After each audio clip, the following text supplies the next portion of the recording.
Hi, today we will talk about a new fund offer, that is NFO from ITI Mutual Fund, which is called as ITI Large and Mid Cap Fund.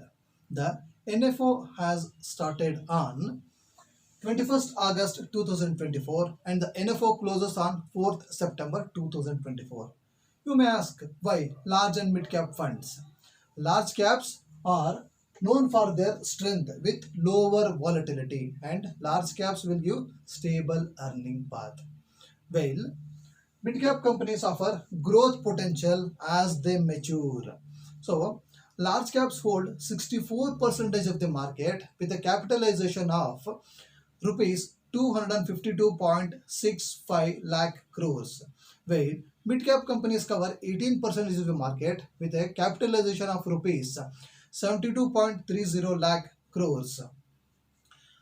Investing in ITI large and mid-cap funds offers several compelling advantages as it brings diversified portfolio predominantly which is going to invest in top 250 companies of India.